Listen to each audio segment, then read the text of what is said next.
Jemi rikthyer sërish në studio dhe më gjeni të buzëqeshur se kam një person që e kemi shumë gjanë në televizion, është profesori Satki Ismaili, i cili është gjithmonë i gatshëm të jetë pjesë e emisioneve tona dhe kam shumë kënaqësi që sot nuk flasim për një temë të caktuar, por do flasim për të vetë. Mirë se erdhët. Mirë se u gjeta, Rita. Shumë kënaqësi t'ju kemi gjithmonë.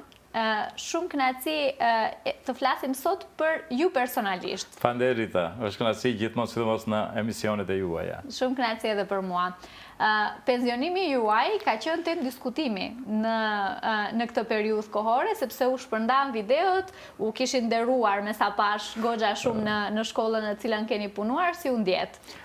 Me të vërtetë emocionet janë të papërshkruara ende edhe ditën e sotme, nuk kam pritur asgjë të ngjashme me atë që ndodhi, do thotë, kam pritur diçka normale si gjithmonë, një pensionim i rëndomt. Mirë po, ato ditë po pash atë se çka do të thotë një mësimdhënës në karrierën e vet profesionale, 40 vite të punojsh dhe atë që ndonjëherë nuk e shohish se çka mendohet për ti, çka mendimi ka për ti, cilët janë thotë ato themi të kaluarat që kanë në përshtypjet më të mirat në gjenerata, do thotë edhe vjen një moment që atë po e shikojsh, ato përshtypjet nga Eshe çfarë ke lënë mbrapa, mësimdhënësit, kolegët e punës, bashkëpunëtorët profesional, po në anën tjetër, nxënësit gjeneratat, ato nxënësit e shkollës, po edhe të tjere, do thotë ka qenë diçka emocionuese që unë kur në jetë nuk e kam prit dhe kjo do t'ishte pastaj do ta them atë porosim për mësimdhënësit të cilët gjithmonë përkushtimi duhet të jetë se rezultatet një ditë vinë dhe shifet. Ne zakonisht themi që s'të vlerësohet mundi, nuk ja vlen, ankohemi shumë, thoni që ja vlen? Unë pak ndryshe ndoshta, dikujt nuk do t'i pëlqejë, po mendoj se pjesës më të madhe dërmuesit do t'i pëlqejë. Nuk duhet të dorëzohemi. Motivimi, optimizmi, do thotë është diçka që shtyn ta bësh punën si duhet. Po qëse secili po e ka atë optimizëm, atë pasion për punën, profesionin, a thua vallë se do të ishim këtë gjendje, jo, asesi. Ne nuk duhet të dorëzohemi, po dorëzohemi ne dhe themi se nuk bëhet gjë, s'del gjë, do ta çojmë këtë situatë ende në një humner më të vështirë, më të pakthyeshme. Pikrisht duhet që të kemi një optimizëm në atë se shpresa vdes e fundit. Duhet gjithmonë të themi se jo, do të ndryshojmë diçka, ne mund ta bëjmë atë. Ka kuadro, ka gjenerata, duhet një motivim, duhet një pasion, duhet një mbështetje në gjitha aspektet, duke u nisur nga familja, shoqëria, në kolegialitetin që e kemi e kështu me radhë, janë gjëra të papërshkruara. Do ndalem pak të Skënderbeu pastaj për të ndërlidhur me këtë çështje, po dua t'i shohim videot një herë për ta parë dhe shikuesit se si ju kanë përcjellur, nëse mund ta them kështu, vetë nxënësit edhe kolegët tuaj. Lus Regjin, ta shohim videon dhe rikthehemi.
Po e shihnim dhe po bisedonim me profesorin në fakt se çfarë kënaqësi e madhe është të përcjellesh në këtë mënyrë, si u ndjet? E pritnit këtë përcjellje në këtë mënyrë? Jo, as si të tregoj të vërtetën, pritësha diçka më të thjeshtë, edhe ne gjenerata jonë, imi gjenerata të tillë gjithmonë që pranojmë gjërat reale si janë këtë kohë. Mirë po, kur më befasuan brenda 2-3 minutave diçka, qoja se një të dalër do thotë normale në korridoret e shkollës për të kaluar në pjesën tjetër, dihet në pensionim, kur kam pa atë atmosferë në korridor, do thotë mbeta i shtangur, do thotë nuk e kisha pritur kur shikojsh ti krejt nxënësit e shkollës, do thotë komplet, pa themi ndarje asesi të klasave, gjeneratave, po mësimit në gjuhën shqipe, maqedone, kështu me radhë, po të gjithë mësimdhënësit, të gjithë të punësorit aty do të thotë, po përkrahja ka qenë edhe nga prindërit, të cilët nuk kanë qenë aty, por i kanë motivuar, i kanë organizuar ato fëmijët për një përshëndetje të fundit, e cila ka emocionuar aq shumë që po ju them të drejtën atë stresin para prak që pak e kom patur, se largohesh nga bankat, nga klasat e kështu me radhë, kjo përshëndetje e fundit më bën një të tillë që unë kur nuk do të haroj, edhe ai stres më është larguar, edhe gjithmonë ai pasqyrë më del përpara. E ke pa që ja ka vletur, do me thënë, krejt mundi definitivisht. Kjo është e vërtet që pash atë se unë 20 vitet e kaluara që kam patur për kushtimin atë që po e thonë ma te për të tjerët, se të ne flet puna, ne nuk flasim, nuk është asë themi kodeksit etik, morale, kështu më rati të tregojsh gjithmonë se unë s'ka bëj këtë bëj atë, flasin punët. Flasin veprat, flasin aktivitetet, flasin të tjerë. E përcjellja, atë po them, përcjellja tregoj krejt atë themi për kushtimin tim. Për kushtimi po ka qenë, aty parë se edhe brenda shkollës e pash atë se generatat që i kemi brenda, edhe kolegët edhe të gjithë, edhe prindët e tyre, edhe ata që janë jashtë që ishin që përkrahnin e dhanë në rrjetet sociale, edhe porosit në mua, paraqitjet, mesazhet. Shumë. Keni qenë qendër e vëmendjes këto kohë për të mirë, kam qenë për të mirë që kur nuk harrohet. Ajo do thotë, ajo flet se në të kaluarën për kushtimi që e bën një mësimdhënës vlen. Do thotë dikush ka që atë e vlerëson, ka dikush atë që e ndjen, ka dikush atë që e ka shfrytëzuar. Jo vetëm atë themi atë njohurit që i merr nga lënda e caktuar, po edhe gjëra tjera. Do thotë atë një pasion ndaj profesionit, pa një fjalë të mirë, një përkushtim ndaj tyre, po ndjenjat të cilët atë si japësh një porosi një nxënësit, po si e ndjesh veten edhe ti në pozitë ndonjëherë ai që është të mirë ose jo të mirë të lakmueshme, si ja thua një fjalë të mirë, si e përkrahish. Kjo është ajo që e bën pak madhor një mësimdhënës që jo vetëm atë që ka themi pasion ndaj një lëndë të caktuar, si të unë të matematika, shkenca e kështu me radhë, por të ketë do thotë një ndjenjë emocionale, e cila do thotë jep përkrahje dhe të jep një motivim për nxënësin i cili edhe ai mund t'ja arrijë diçka. Unë po ju tregoj të drejtën, Rita, më kanë lënë përshtypje, kam qenë shumë vende të Evropës, vizitoj zakonisht shkolla të ndryshme edhe shoh qasjen ndaj punës, edhe atje ka profesionistë të mirë, ka të pasionuar mirë, të përkushtuar, por ka të tillë që edhe pak a shumë. Po rresha në disa klasa shumë thënien e mësimdhënësve të mirë që ju drejtoheshin nxënësve, ti mund ta bësh këtë. Ti i ke aftësi, ke mundësi të bësh, gjithmonë një përkrahje të tillë. Dhe jam nisur gjithmonë nga ajo që me secilin nxënës, përveç se të jem një mësimdhënës, edhe ta largoj atë ndarjen, atë murin ndërmjet themi mësimdhënës nxënës, gjithmonë jam munduar që të jemi dikun të afërt, sidomos në ndjenja, që mos ndjehet asnjëherë i nguruar, i ngulfatur në atë se të tregon diçka. Ai kur do të ketë një qasje krejtësisht një raport të mirë me një mësimdhënës, ta ndjen veten aty sikur është në një shtëpi ku e ka një prindin e dytë aty që kujdeset në çdo aspekt për atë, ta thot një fjalë të mirë, ta jep një përkrahje, rezultatet nuk ngecin. Kjo do thotë është ajo që të emocionon ato raste. Mirë, po edhe ata nxënësit të cilët, po ju them të drejtën, më jam paraqitur nga vende të ndryshme. Paramendoni nxënës që tani është student në Frankfurt, në Gjermani, nxënësi që është në Amerikë. Më jam paraqitur me ashtu tekste, do thotë me mesazhe, me urime që kanë lënë pa fjalë, do thotë se e çmon tregon situatën në klasë para 20 viteve. Para 15 viteve, 25 viteve tregon një situatë që mu më kthen pas, edhe kur shohëm një mësimdhënës do thotë duhet jem t'i kujdesshëm në klasë. Të le gjurmë se një situatë e vogël që mund të jetë 2 minutëshe, 3 minutëshe, ai nxënës do ta mban me 20 vite, 30 vite. I mbani mend ju nxënësit tuaj? Po, do thotë të them të drejtën, pjesën ndërmuese që edhe emrat bile net matematikës edhe mbi emrat. Do thotë po, ndodhen që takohemi me nxënësit tonë dikund, edhe në shikimin e parë një herë e shikoj se ndryshojmë fizikisht, ndryshojmë. Ato ndonjëherë ndodhen që ato paraqiten, tregojnë apa edhe kur përmenden sa të tregojnë emrin me njëri tregojnë mbi emrin. I tregojmë edhe klasën ku kanë qenë. Bile u tregojmë edhe vendin. Do thot se nëse një nxënës 4 vite japësh mësim, do thot nuk ka gjasa që në trurin tonë, shqyqyr Zotit që lizat në trurit i kemi të zhvilluara mirë, ende në kondicion, mbajnë mend atje se ku kanë qenë dhe të ullër. Ndë një situatë po e përmendim zakonisht në takimet e tilla, në një situatë mbreslënse. Po paramendoni ndodhen që edhe me fëmijët e tyre i takojmë. Me themi ndonjëherë me burin, me vjerën, me nënën, me prindin. Edhe ku ja thush një fjalë të mirë si nxënëse, përshtypjet janë shumë të mëdha. Pikërisht kjo është ajo që ne gjithmonë ta ndjejmë shkollën se një vend, një hapësirë ku nuk është vend ku vetëm shkoj të marr rrok, ta kaloj një orar të caktuar, të takohem të shoh personat përpara që i kam si mjete, themi të rëndomta pune, të shoh si robote kështu me radhë. Gjithçka që kemi për para, derisa nisën në shkollë, te dera e shkollës, me atë që e hasish një prind te dera e shkollës, që e pret fëmin e ka pru fëmin, të punësuarit, personelin teknik dhe gjithë punësuarit, po ja tha një fjalë të mirë, po ja tha një përshëndetje të mirë, fund janë një buzëqeshje, kokën ta kthesh një buzëqeshje t'ja falish, të hysh në zyrën një herë me mosimdhënësit një përshëndetje të mirë, po një thënje të mirë, po një bisedë motivuese të mëngjesit, të hysh në klasë, nuk është hyrja direkt hysh në klasë edhe nxirrni detyrat e shtëpisë. Nuk është hyrja në klasë një mosimdhënësit vetëm atë me rënje të drasës, me rënje të tavolinës e kështu me radhë, me ngritje të zërit. Hyrja në klasë prej start, emocionet e nxënësit do thotë për cilën me themi me atë pjesën e komunikimit trupor, do thotë ftyrës, me atë që ti nëse hish në klasë hapish dyert, edhe ta di se ke një buzëqeshje të mirë, ke hap zemrat e nxënësve. Si ke arritur, profesor, ty të duan të gjithë? Ti je profesor i matematikës, jo të gjithë duan matematikën, madje ka disa që thonë, opa, jo, nuk është për mua, po ty kanë arritur të duan. E vërtet është, kjo është zhvillimi profesional. Njëherë po mos them se çështjet ndonjëherë janë gjenetike, diçka që përcjellish nga prindët, gjyshës, tërgjyshje, e kështu me radhë, ka diçka e të tillë, por puna tjetër profesionale, ajo është që gjithmonë filozofia e një mësuesit është mësimi i përjetshëm. Unë i kam dhënë shumë rëndësi zhvillimit profesional, timit prej ditës parës në këtë profesion. Ka qenë profesion që e kam dashur, e kam pat pasion këtë profesion. Edhe të përkushtosh një profesion nuk do të thotë se unë vetëm të vendoj të themi një kravat, të hi në klasë, të marrë një ditar, edhe të nisi të shpjegoj. Të jem autoritativ zakonisht është ajo imazhi. E vërtet, çështjes që të jesh një person autoritativ, jo.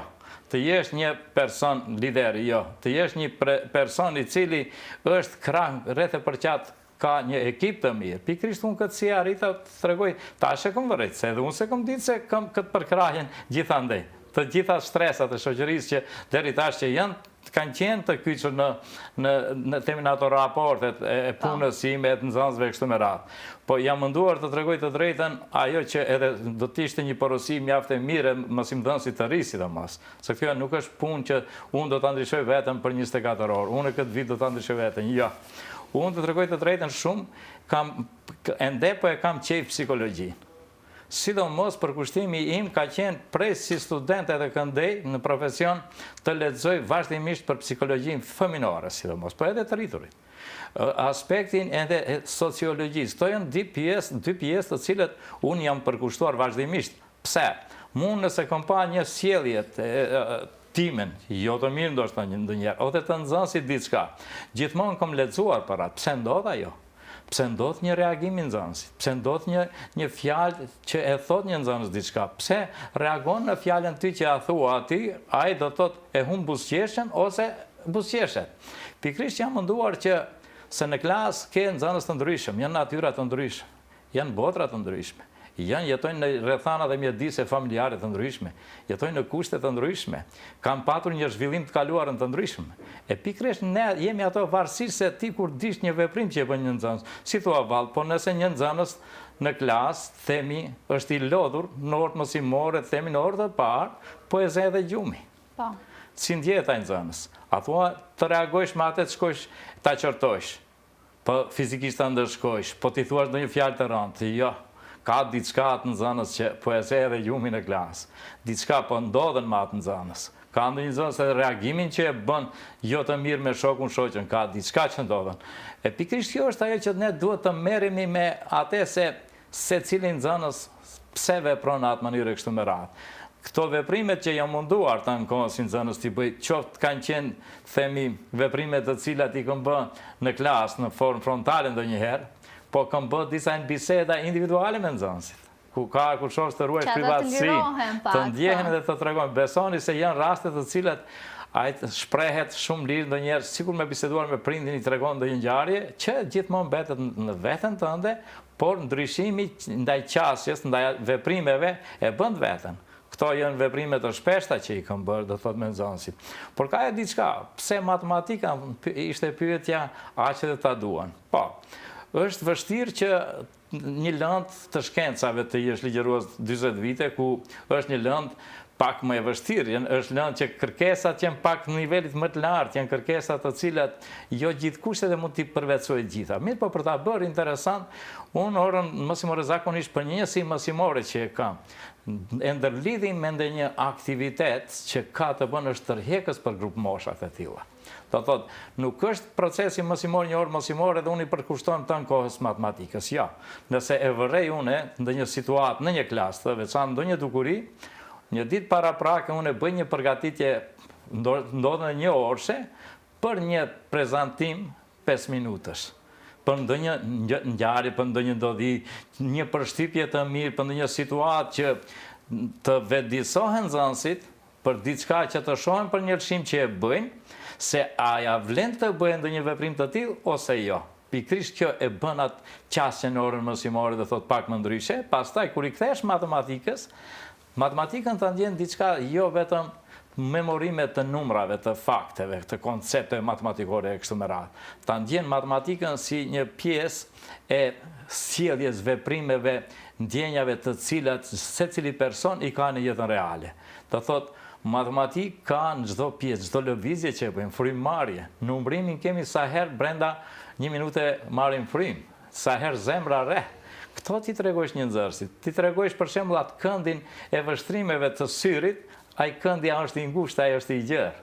E pikërisht atë që e mëson në matematikë, ai të mundet ta zbaton në jetën reale. Mu më la një përshtypje e ishtë nxënësit tim, që kur nuk e haroj, është personazh i njohur, se dia aja vlen t'ja përmendim, do të kënaqet po ja përmendim. Po përmende pse jo? Enisa Rullajnë, kom pas nxënës, Enisin që me një përshqeqa ju ka ploj juve, Enisi është person i njohur, më tha, arsimtari nderuar, shumë mirë na mësua matematikë, po që ato sinusat, kosinusat, vështirë po i përdori, do të jetën reale, që ishte një thënje shumë domethënëse.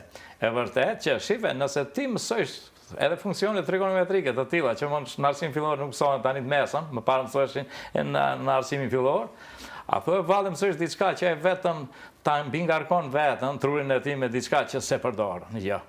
Ta mëson ai diçka të tillë, mirë po t'i japësh mundësi që atë që mëson në orë, që të mundet sa të shkon në shtëpi, nëse është një vajzë, ti tregon edhe atë një recet nëse e përgatitën, ato njësit madhëse të cilat janë, ta dallon çfarë është grami, çfarë është miligrami, çfarë është kilogrami. Edhe djemë, se duhet i fusim edhe djemë në kuzhinë, mos i ndajmë. Po, edhe kemi nisë edhe ne, po edhe ne po i bëjmë gjërat e tilla, sidomos po.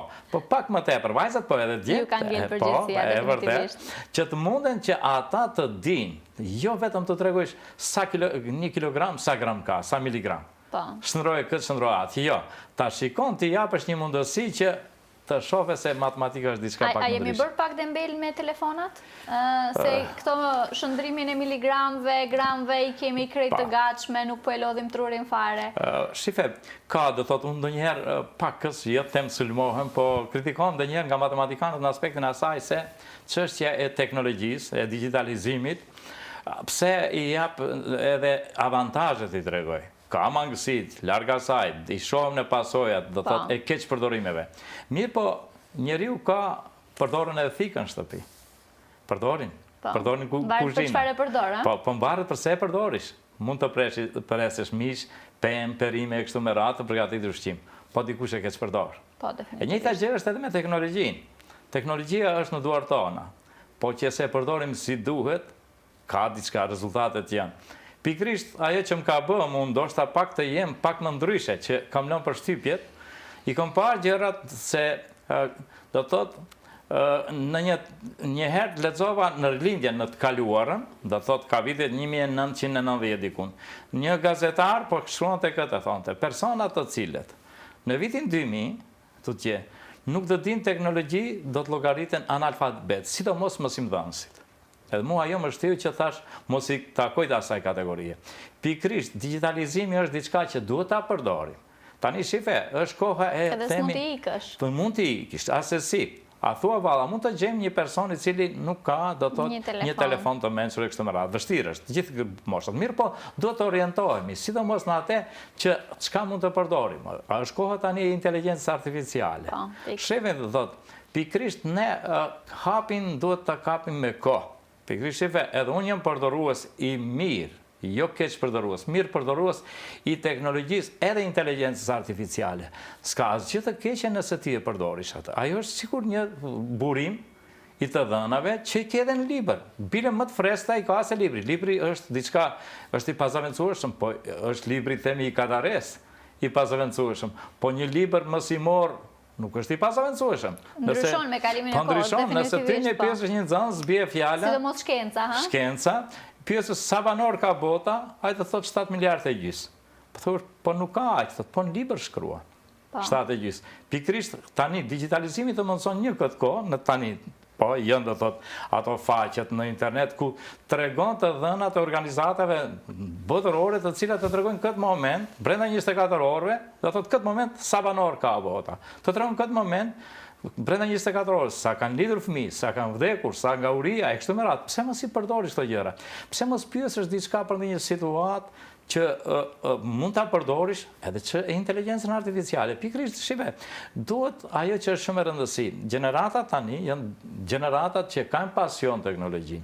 Mirë, po ta mirë përdorim. Unë jam munduar, do të ta vitet e fundit, edhe më parë, po sidomos të 10 vitet e fundit.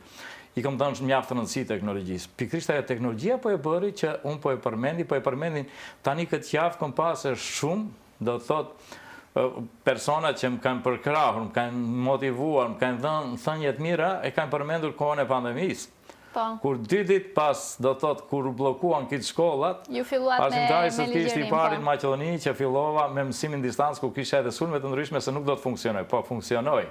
Do thotë pikrisht, para përgatitjet do të bëjmë. Pikrisht kjo është që ne ngecim në këtë aspekt. Gjenerata tani kanë qejf digitalizimin, tani është koha kur në arsim po e përmendi, unë thashë unë jam më pensionist.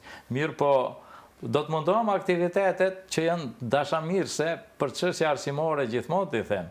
Jetojmë në një kohë ku tani duhet, themi të bëhet orientimi I duhur në shoqëri, edhe në sistemin arsimor për përdorimin dhe bllokimin e ndërprerjen e keq përdorimit të inteligjencës artificiale. Vërtet në të gjitha nivelet keq përdoret, po pse mos mirë përdoret? Pikërisht kjo është që të rit kanë qejf digitalizimin. Të rit nuk duan më, kam përshtypjet e bindjet e mia. Ne mund të themi të vajtojmë të kaluarën kur e prekshim një shkumës të bardhë. Po këto fëmijë tani nuk duan të prekin shkumësin e bardhë, e drasat, e zeza e kështu me radhë. Pikërisht se në tjera koha jeton. Ai më tepër kalon kohë, themi në mjetet digjitale e kështu me radhë, pikërisht ka nevojë për një mësim më tërheqës. E qartë. Profesor, për fund, çfarë do bëni gjatë kohës tani të lirë që e keni? Tani, po edhe këtë po do ta them para se për fund, do të them, këto janë momente shumë, s'm them të vështira, mendoja të vështira, por jo, kam nisë të adaptohem, familja është e mbi të gjitha që është, por jam I kënaqur një herë me të kaluarën, atë që do thotë kam lënë mbresat mira në gjenerata, edhe tani edhe rrugës kur kaloj, po shoh se personat kur të përshëndetin, të urojnë e kështu me radhë është kënaqësi e madhe. Desha një herë paraprakisht një porosi, bie fjala të lëmë edhe të gjeneratat të cilët duhet të jenë të përkushtuar, duhet të kenë motivim. Ajo që po dua të them një herë edhe mësimdhënësve, duhet një motivim më I madh ndaj nxënësve. Gjithmonë duhet ta kemi parasysh se një fjalë e mirë do t'i kënaqë nxënësit. Rezultatet e punës për kushtimit do të shifen në të ardhmen. Motivimi është shumë e rëndësishëm, po nuk mund të ri pa e treguar këtë të them se motivim ne kemi pasur, edhe si mësimdhënës. Kemi pasur motivim, po e them se duhet t'i përmendim, numrin të madh të këshilltarëve që kemi pasur, përveç kolegëve, këshilltarëve të Biros Zhvillimit të Arsimit. Kemi pasur një përkrahje këshilluese. Tash nuk duhet të përmend emra se janë plot. Po kemi edhe struktura tjera në Ministrinë të Arsimit që kemi pasur. Po thua që gjithkush ka nevojë për motivim. Po ka motivim. Këtë po e them, shifet edhe një herë themi, unë po e shoh hat edhe si porosi do ta lë. Do thotë, nëse krejt faktorët të cilët janë të kyçur në procesin, në çështjen, sistemin arsimor, nëse shohin çështjen e ndërshkimit diçka që mund të bien rezultate, po gënjehen. Do thotë se këtë po e tregojnë statistikat, hulumtimet ndërkombëtare se duhet një motivim. Motivim shife, mos thotë po dikush po janë inspektorë shtetëror të arsimit, ato duhet dënimet e kështu. Jo. Ne do të thotë gjithë të jemi të kënaqur edhe ata motivojnë. Unë s'do të them për herë emrat se kanë dalë që janë pensionuar, plot profesionistë të tillë që na kanë motivuar, na kanë e kështu me radhë, po pse mos e përmendim tani, këto gjenerata që ende janë, do ta përmendim si emër, bie fjala, kemi inspektorët e arsimit që dikush po thot, po kemi të rinj edhe motivues, kontrollues, po edhe motivues. Kemi një Ilber Zenku i cili është inspektor, po edhe të tjerë që janë pensionuar respekt i veçantë edhe për ata, që kanë dhënë kontributin. Po pse me një fjalë të mirë mos motivojsh një mësues. Jo të hish në shkolla edhe ti motivojsh. Qoftë të si polic. Se frigohen, apo? Frigohen, unë e shoh te kolegët. E mbaj mend kur vinin inspektorët, frigoheshin profesorët, frigoheshin nxënësit, po, vrapojnë, andej, nxënësit të stresuar, mos i nxënësit. Kështu si kujtim. Po i themi këto, po shqyr veç më ndryshen kohrat, respekt thash, edhe ata të kaluarën që kanë dhënë të gjitha strukturat kontributin, po edhe këta të rritë që motivojnë. Motivimi është diçka që është e papërshkruar. Profesor, unë falenderoj shumë që ishe sot pjesë e emisionit. Me ty kemi muhabet, si i themi ne, gjithë ditën besoj po ndetëm këtu, na ec emisioni. Falenderit shumë. Shumë knaqësi edhe për mua.